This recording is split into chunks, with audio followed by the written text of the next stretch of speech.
haven't checked the weather yet, but I know it is the perfect day to chat about adult Jewish literature.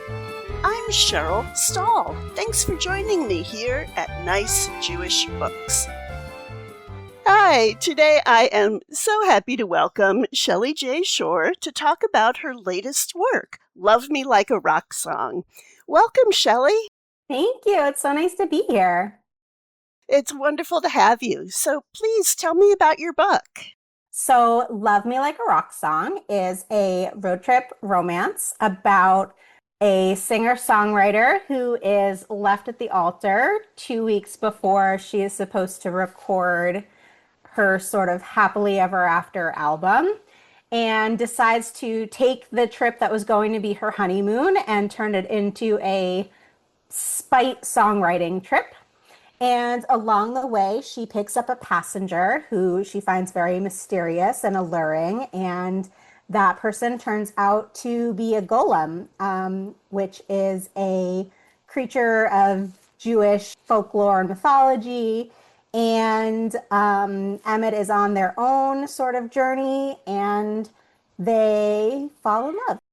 The Golem is really having their day these days, the past few years. Yeah, they're having a moment. There have been all kinds of Golem stories, all so different from each other. So it's really wonderful to see this Jewish creature in all kinds of different situations. Yeah, it's been really fun.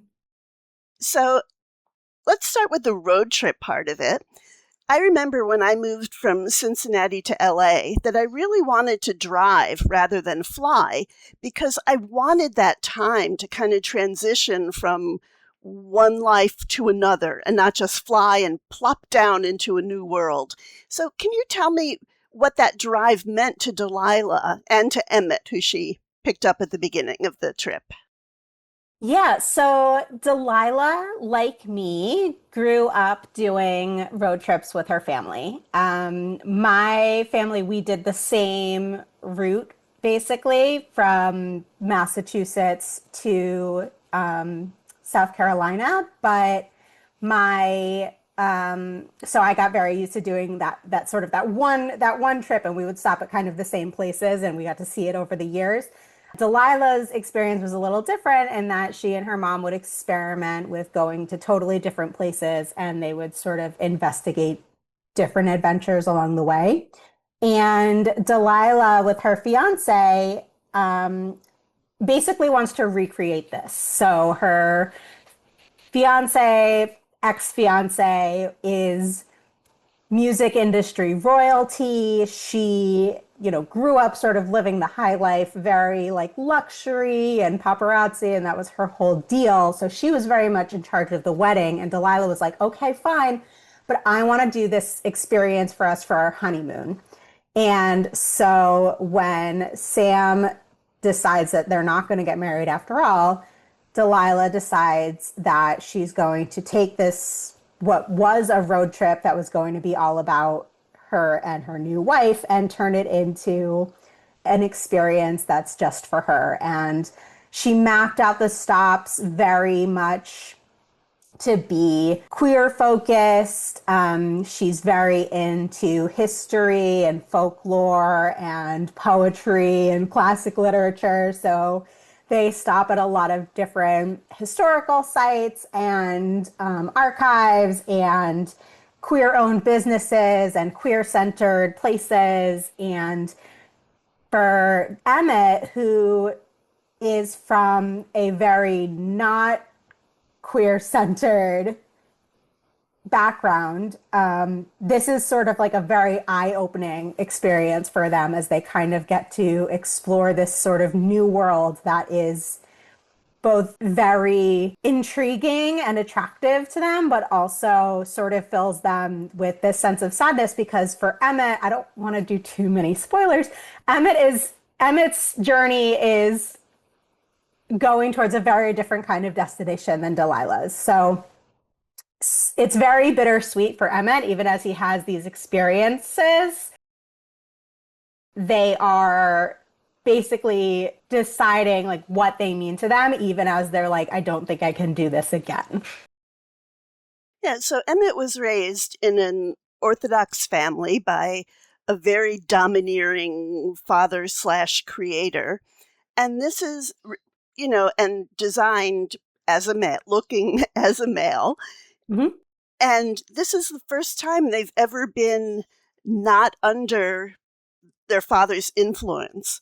So it's like a whole new world, trying to figure out what they like, what they are without this influence, and still bound by some of his father's directions, but also looking for loopholes and how to kind of get around the letter of the law often.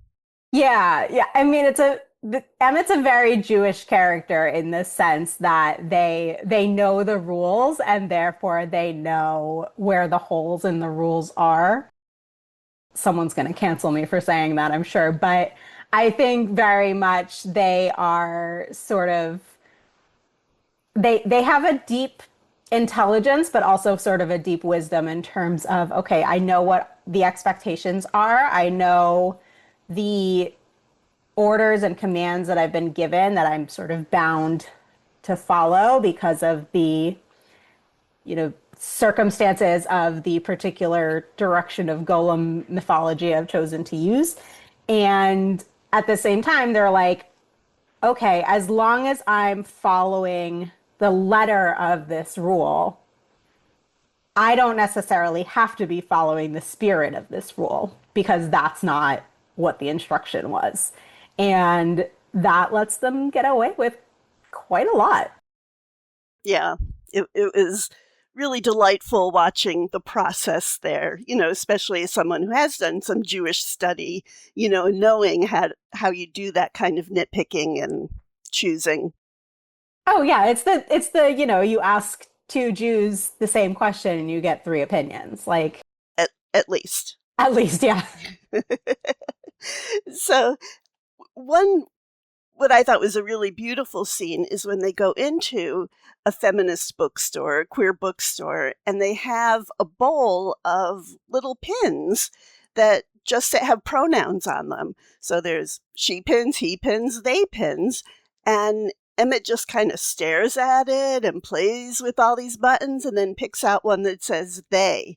And it's just such a small, simple action, but such a profound statement, about them, their journey of self discovery, of how they feel about themselves and not how they were created to be. Yeah, that's one of my favorite scenes in the book, honestly. And it's also sort of on a meta level, it's a turning point in the narrative because up until that point, because of how Emmett thinks of himself, we use he, him pronouns for Emmett up until the moment they look at Delilah and say, basically, anyone can do this if it feels right for them. And Delilah says, yeah, of course. And it's just this sort of eye-opening moment for them. And it's the first of sort of many throughout the book. And in the sort of Golem myth, this creature is genderless, essentially, sexless. And I wanted to sort of play around with what that would look like in a golem that was also sentient. Like what would that sort of gendered experience be like, especially if, as in Emmett's case, they were basically created to replace a person of a particular gender. So Emmett has basically grown into this role of this person's son and now is in this place of I don't have to be this person's son because this person isn't here anymore. And what does that mean for me? Yeah. And we, the reader, know that Emmett is a golem pretty early on, Yeah. but it's a major moment for them when they come out to Delilah. So, and Delilah also has a coming out moment with Emmett. I mean, she's clearly, just coming out of this lesbian relationship and has a queer identity, but she talks to him about living with bipolar disease, and he talks about that, oh, he's a golem. So, can you talk about the coming out process a little?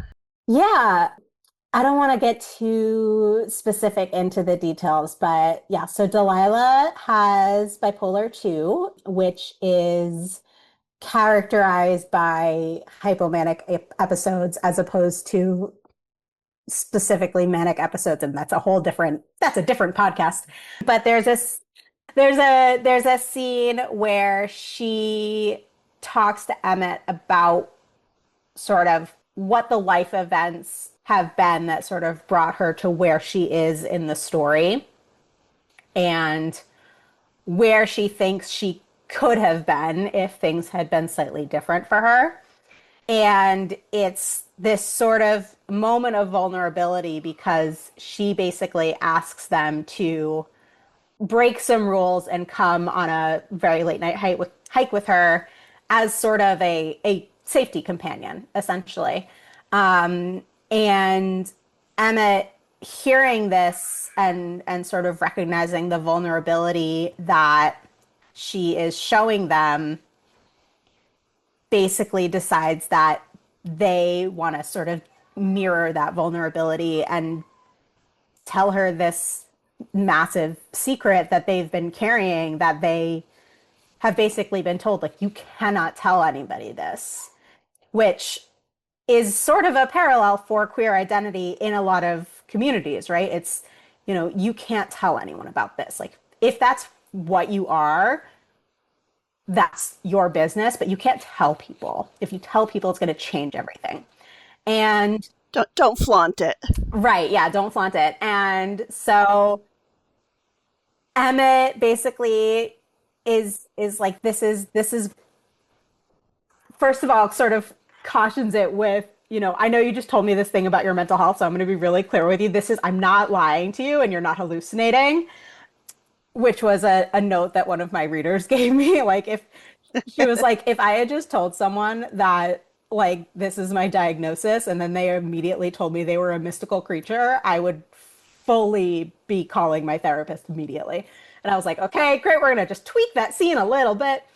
But Emmett basically shares this with her, and Delilah is in this place of both, sure, this might as well happen, but also they're, able to show her in sort of a physical way. And that's a huge spoiler, so I'm not going to go into how, but they're able to show her, and Delilah basically invites them to basically keep breaking rules. And that is a really big turning point sort of for their connection to one another going forward. Yeah, I want to ask you more about why you chose to give Delilah bipolar disease, but I wanted to say how delighted I was, not that she's stuck with this disease, but just that to see people living with chronic illness and seeing her trying to figure out when she's reacting to something, is this a natural reaction or is this my disease doing something? So, um, not that there's a lot of similarities with bipolar disease, but I have type 1 diabetes and it does affect my mood sometimes. So it's like, okay, I'm getting really tired and anxious. Is this a reaction to something or is my blood sugar low? Yeah. And having to kind of, pick out, is this a physical thing or a reasonable reaction to a situation? Yeah. I joke around a lot that Rules for Ghosting, which was my first book. Which I also loved, by the way. Oh, thank you. Was I say that, like, Rules for Ghosting is my eldest daughter syndrome book, and Love Me Like a Rock Song is my mental illness book. So I'm just sort of like ticking my way down my various issues as I keep writing books. And eventually I'll be cured. But I really wanted to sort of explore this idea of a very creative person who is also naturally sort of an impulsive individual. Just that's who she is as a person, who is also dealing with a disorder that makes her kind of constantly question, right? Like, is this a healthy kind of impulse? Is this an unhealthy impulse? Do I care if it's an unhealthy impulse? She's very passively suicidal through the entire book. And, you know, her experience with suicidality is, I think, something a lot of people experience, in that it's very much, like, I just have like the normal amount of suicidal thoughts. And then you talk to people who are like, the normal amount is 0. And she's like, well, that doesn't seem real. That's not nearly enough. But she has this sort of like very dark sense of humor, because she is her approach to her bipolar is sort of based off of Carrie Fisher, who I adore and mourn on a daily basis. And one of the things Carrie Fisher said was, if my life wasn't funny, it would just be true, and that would be unacceptable. And I think that's very much how Delilah moves through her life. Like, she very much looks for ways to make something funny, even when it's decidedly not funny.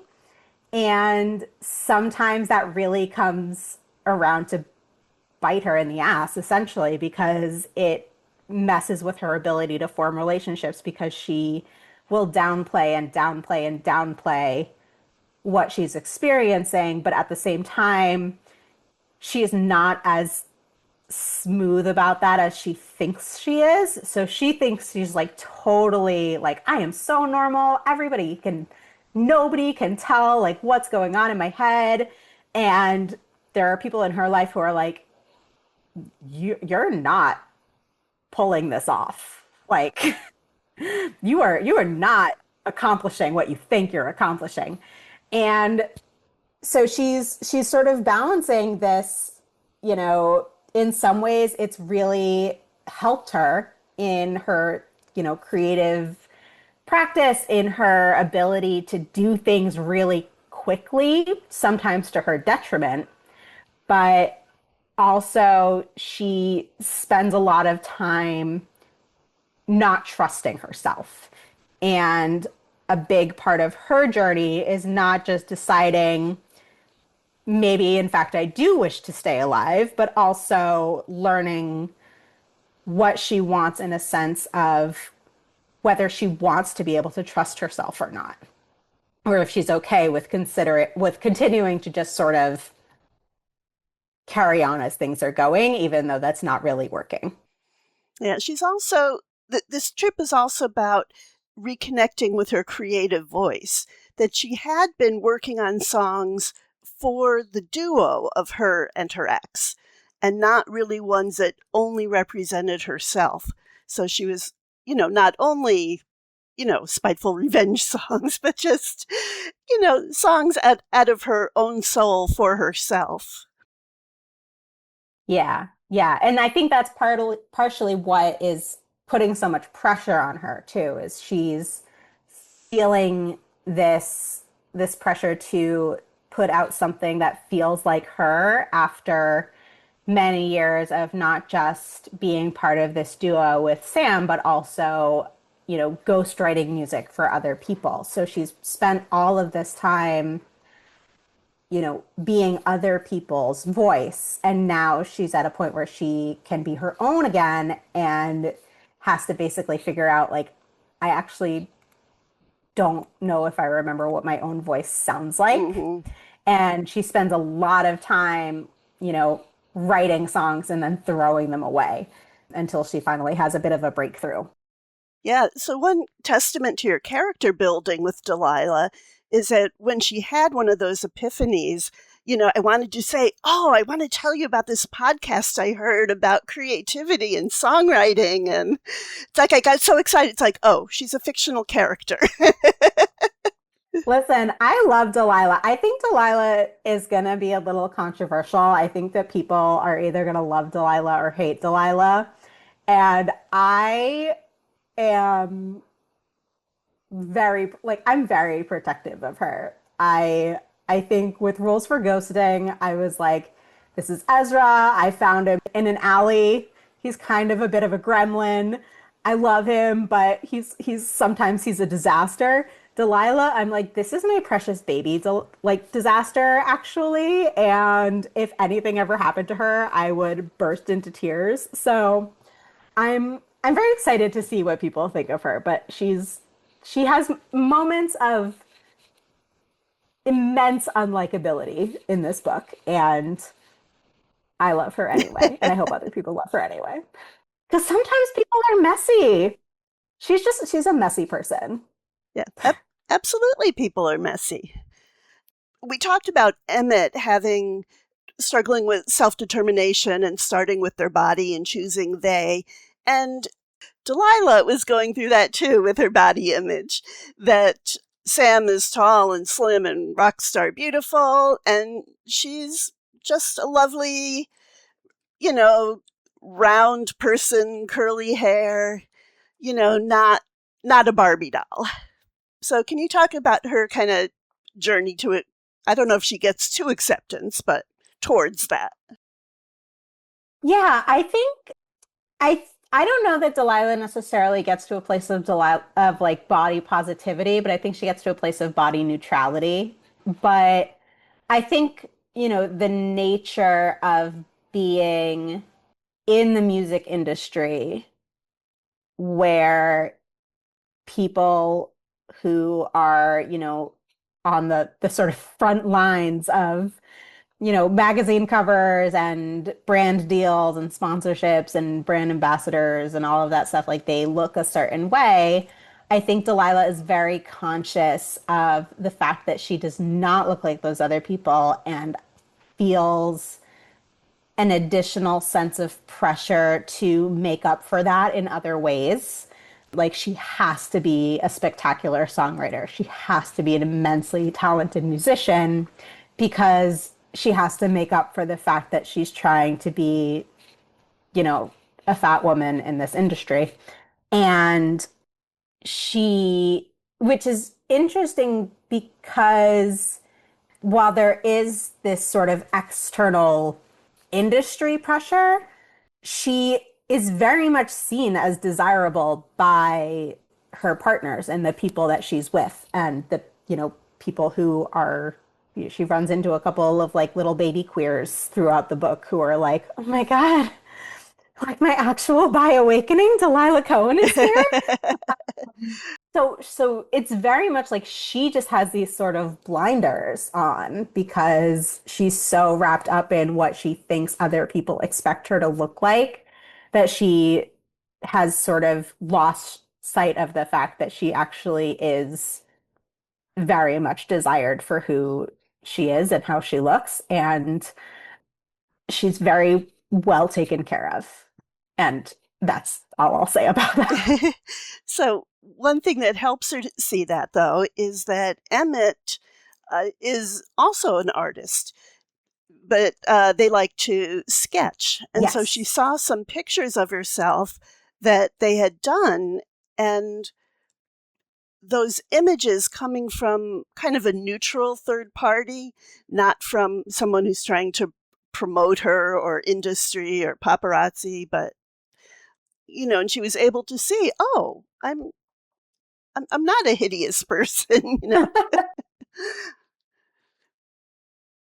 So one thing I wanted to ask you is about their names, and you commented on it early on that the people around them make jokes about Sam and Delilah, like Samson and Mm-hmm. Delilah. But did you Yeah. have any backstory? Was there any symbolism that you wanted to bring out there? Well, Emmett's name is very much a play on the traditional Golem story, which is that when the golem is being brought to life, the Maharal of Prague writes the word. Emmet, which means truth, on the golem. And when he is ready to destroy the golem, he erases the aleph, which leaves just the word met, which means death. So doing an Emmet was just, I was like, that's, I can't not, like, that's just Right. fun. Um, and I think Delilah came first. I don't remember what made me want to do a Delilah. I think I just like the name. But then I very quickly realized the Samson and Delilah potential, especially because there's a lot of fun ways that Sam is trying to control the narrative. And obviously, in the Samson and Delilah story, Delilah is very much villainized, and Samson is you know, lionized. And in fact, in their case, Sam is the one who, like, kind of fucks up this whole thing. And Delilah's like, okay, well, now I have to win the breakup. But there are some jokes about, Sam covering songs like "Hey There, Delilah" and "Hallelujah" by Leonard Cohen Leonard Cohen. Thank you. I'm like, why am I thinking or Jeff Buckley? And I Katie was like, that's a Lang. I know, like, pick a cover. But she does a cover of that, and people are like tweeting about it, and posting about it, being like, this is shady. This is shady stuff. And Delilah's like, yes, good. The tide is turning. And then her manager is like, this is why I took away your social media passwords. Like, get off the internet right now. Yeah, she did have a social media break for this whole trip, which is probably a good thing for most people to have every once in a while. Yeah, yeah. There's the book starts basically with her. She's locked out of her manager locks her out of her professional accounts, essentially.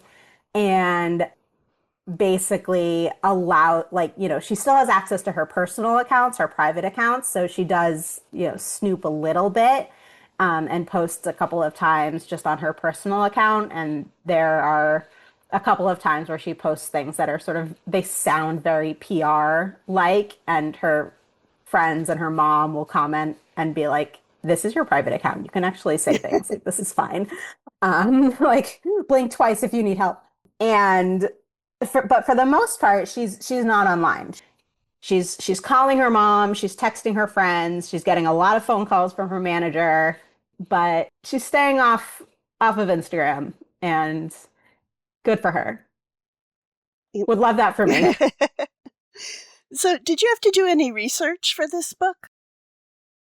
I did a lot of research for this book. I did a lot. So many, I would say the majority of the stops that Delilah and Emmett make on their road trip are either actually real places, or they're very much inspired by real places. So I did a lot of, mapping out where they would be, where they would stop, what kind of places they would stay at, and also sort of like getting a feel of, what those places are like on kind of the sensory level, right? Like, I have great envy towards authors who are able to, pick up and go on those, like, go on a trip to actually go to all the places they write about. I have very small children and cannot do that. So I did a lot of, scoping, like, people talking about different places on Reddit to sort of talk about, what did they, what was the vibe like? What was the energy like? What do these places smell like? To sort of make things feel three-dimensional and real, even though I wasn't drawing from my own memories. I did a lot of, oh, So, sorry. I just wanted to ask you. I have the advanced reader's copy. In the final book, is there a map or a list of the places that you went? There's not, but I might post it. Like, I'll probably put it in my newsletter at some point. Okay, yeah, that would be fun. Okay, sorry. Continue with your question. I did a lot of reading about queer US history. I did a lot of reading about sort of queer music history, and then did a lot of just general, I would say, Jewish folklore. I don't want to say research because that makes it sound much deeper. I mostly just found like a couple of different versions and translations of the sort of original Golem myth, and also read a couple of other sort of fictional adaptation, I mean, fictional adaptations of, stories that had the Golem as an actual character as opposed to a plot device. So We should mention that Emmet's father was a descendant of the Maharal. Was it Judaleb? a descendant of a disciple, I think, because there are real descendants. So I didn't want to like poke my way into actual family trees. I was like, that's opening myself up to getting in trouble. But yeah, so there was definitely that, and looking at sort of when there were waves of Jewish immigrants to the United States and where those folks were going and what they were doing when they were not, just on the Lower East Side, because there's a significant character who is one of Jacob's forebears, who is, part of was part of the gold rush, and ended up like very far away from the rest of his family, and ended up creating a golem for himself. And that was there's a lot of fun epistolary stuff in this book. There are a lot of journal entries and letters and sort of bits of ephemera, I guess, that come into the story, where you sort of get to see these past Golem creators and what they did and why they created things and what they were thinking when they created those golems, and the sort of ultimate fate of those golems. And it was really fun to be able to play around with that without having to do sort of literal flashbacks or info dumps in that kind of way. So, is there anything you would like to bring up about the book that I haven't thought to ask you about? I had a lot of fun writing a book that was essentially entirely full of women and non-binary people. I think that I didn't realize that there were basically no cis straight men who were alive in this book until I was like editing it, and I was like, there's no cis dudes in here. And then I was like, that's fine. I'm kind of fine with that. But it was, I think, the romance genre as a whole, like even sapphic romance and queer romance, books with a lot of dudes in them still get a much higher profile and a lot of attention. So it was fun to both realize that I had gotten myself out of that sort of automatic bubble, and also to see,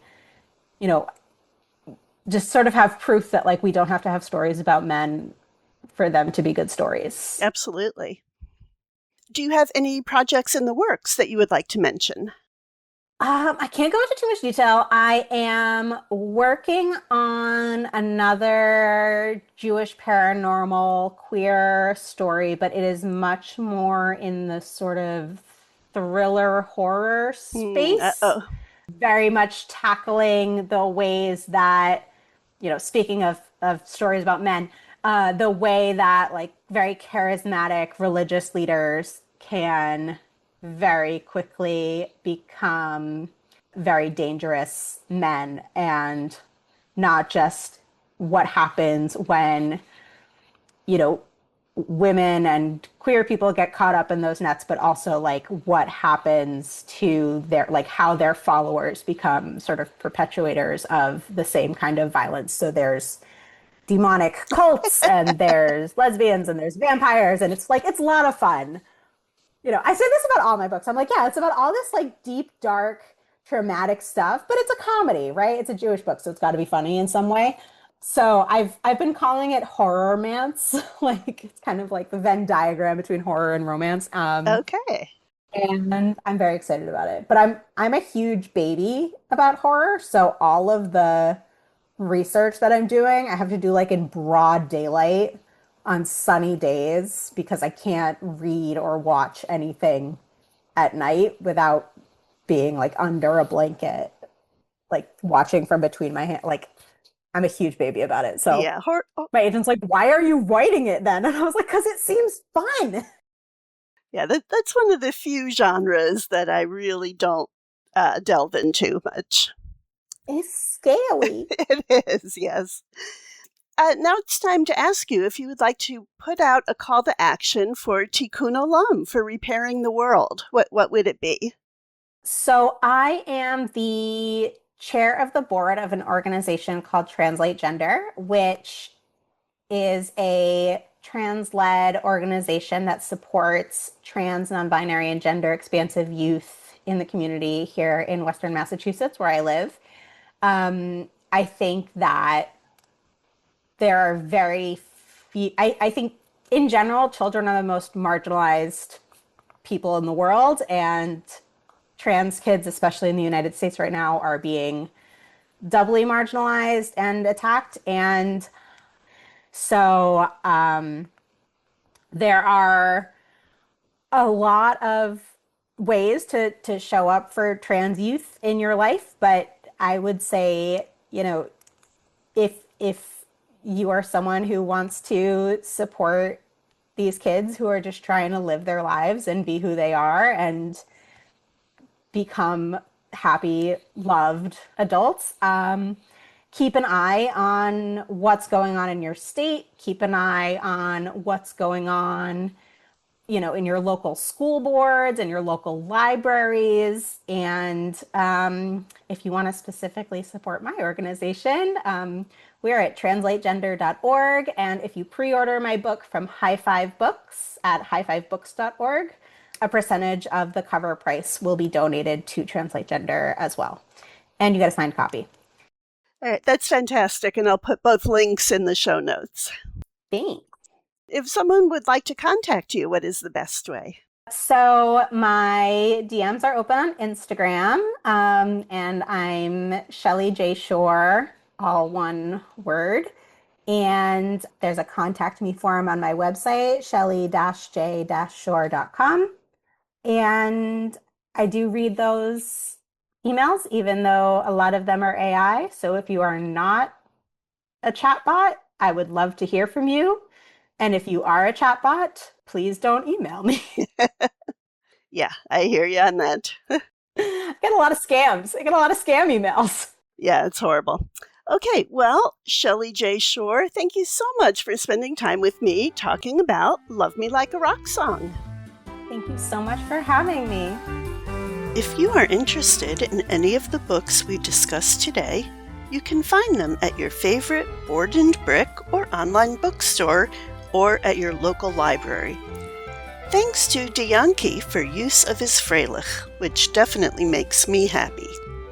This podcast is a project of the Association of Jewish Libraries, and you can find more about it at www.jewishlibraries.org/nicejewishbooks.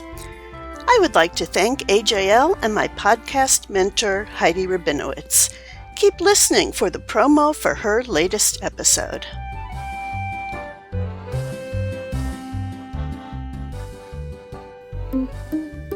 My name is Ed Rosenthal. I'm a rabbi and founder of Repair the Sea Tikkun Hayam. I'll be joining you soon on the Book of Life podcast, along with Rochelle Burke, author of Diving Deep on Rosh Hashanah. I'd like to dedicate my part of our episode to my wife, Mindy, who gave me two wonderful children to whom I read many Jewish children's books while they were growing up, and to my children who have given me Jewish grandchildren who love reading Jewish children's books. I'm Rochelle Burke, author of Diving Deep on Rosh Hashanah, Reverse Tashlich for a Better World. I dedicate my part of this episode first and foremost to Rabbi Ed Rosenthal, without whom there would be no Tikkun Hayam and certainly no book. I also dedicate it to the thousands of individuals around the world who participate in annual beach and waterway cleanups, doing their part to repair the sea and in turn repair the world. The Book of Life is the sister podcast of Nice Jewish Books. I'm your host, Heidi Rabinowitz, and I podcast about Jewish Kidlit. Join me to hear my August 2026 conversation with Rabbi Ed Rosenthal and Rochelle Burke, the subject and the author of Diving Deep on Rosh Hashanah, at bookoflifepodcast.substack.com.